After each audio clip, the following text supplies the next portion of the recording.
Alrighty, welcome to the supplementary series here on how to fill out the income and expense statement summary and of an Excel document. So some of these tips you may already know if you know how to work with Excel. Some of them you may not. So hopefully this will be beneficial to you. All right, now you've opened the document itself. What the first thing you should do always is up here is a little save button. In this case, we're going to hit File and go to Save As because we want to open it. We're going to save it for the first time. Change it to your name, and in this case, I'm going to get rid of income, and it will be Statement and Carlberg. Underneath there is an Excel 97 to 2003 workbook, which means that anyone who has Excel from 97 to 2003 can open this document and edit it. Notice up here, I'm saving it on my desktop. For those of you so you know where you saved it, put it someplace that is easy for you to follow. So over here in the folders, maybe you want to put it in your folder or in a public folder. I'm going to click desktop because it's easier for me to find right when it's on the desktop, especially a spreadsheet that you're going to be working with a lot to work on your budget. Click save and automatically it'll change the name and it'll save it. And if you noticed up here, it says Statement Carlberg, and that is where we're saving it. It'll tell you there's a little format there. Click OK, and all that's saying is that you're changing the format to 97 2003 to allow you to open up this document in a 97 to 2003 format. If you don't have, the computer does not have 2007 or 2010. Well, right here on our first worksheet, let me explain a little bit of Excel. These are our friends here. This is the automatic save. We have the tabs here: Home, Insert, Page, Layout, Review, and so forth. Most of the assignments you're not really going to do any work on, but the spreadsheet itself. So each one of these blocks is called a cell, and in the cell you are going to put the information that you know. Now in these here, I say do not fill in any of these cells because these are automatically calculated. It's going to calculate our income, our living expense, reserves, disposal income, and then our debt payment of what we owe on our debt, which is A11, our home, mortgage, car payment, so much. And here we have left our ammunition. And if you were going through the Destroy Your Debt program, you know your ammunition is the amount of money that you're going to use to pay off your debt. Hopefully, this is the first time that you may have heard this because of the way the class is set up.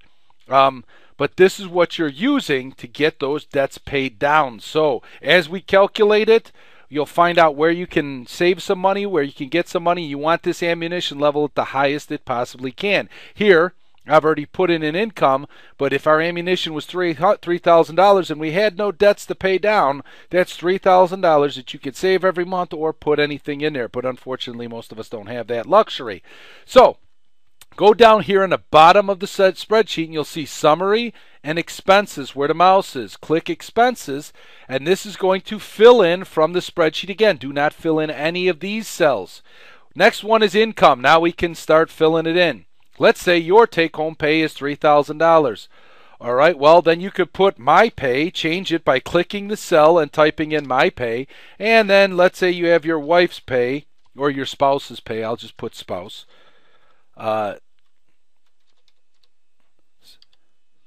Spouse's pay in this term, and you may have in this one overtime if you are lucky enough to have overtime. So let's say your pay for the month is $3,000. Your spouse works part-time and they bring in $1,000, and overtime pay this month you're going to put in $300. Now, remember, that can change for every month. Most of the time, your pay or your spouse's pay on a salary is going to be the same.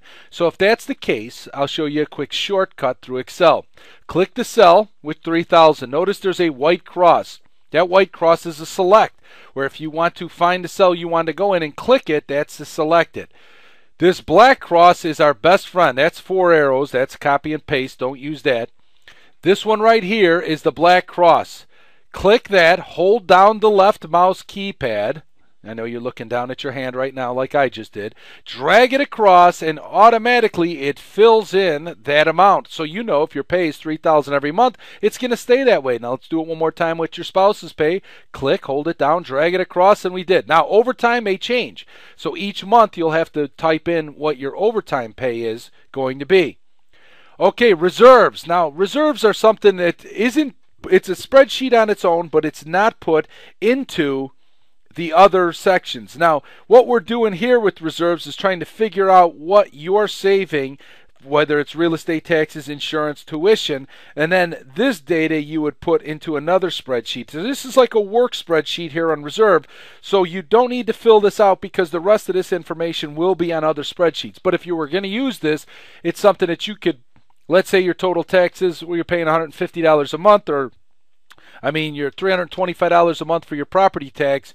You can drag that down and you'll see, all right, $3,900 a year that we're going to pay. Household income. Now, right off the bat, you see on the top there's no months here. Another trick, type in January, Jan. Find your black cross again. Click, drag it across, and it'll fill in all those months for you automatically. Well, we don't know if you have any checks written. All right, so what we're going to do is go down to rent. Well, it depends. Are you paying rent or are you paying a mortgage? If you're paying a mortgage, then you're not putting anything for rent. All right, if you have a rent, then you'll type in your rent. You probably don't have real estate taxes inside there if you're renting. Electric company. So I'm not putting in anything because I have a mortgage. So I'm going to, in this scenario, we have a mortgage. Real estate taxes, you have nothing on here because those real estate taxes are incorporated in escrow in my mortgage. So remember, don't double pay for things. Don't put your real estate taxes in this cell and then in your mortgage cell, you put in your mortgage, which includes your real estate taxes. In escrow, you're double paying your real estate taxes and you're going to wonder why you have less money to spend. Okay, what we have here is our electric company. And like I was talking about in Destroy Your Debt, find a budget that it's going to be every month. Work with your electric company and see if you can get a monthly budget to pay. $120 there. Gas companies maybe $100. Telephone. Well, this could be your home phone, so put home phone if you need to, if you want to keep a track of it. And this could be your cell phone.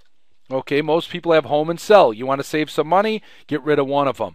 Home phone's $50, cell phone's $90. We don't have a telephone company here, so let's say we have dry cleaning. Well, we can fit that in there. And let's say our dry cleaning's $20, our water and sewage is $30, and that's going to be typed in month to month, unfortunately. We have cable.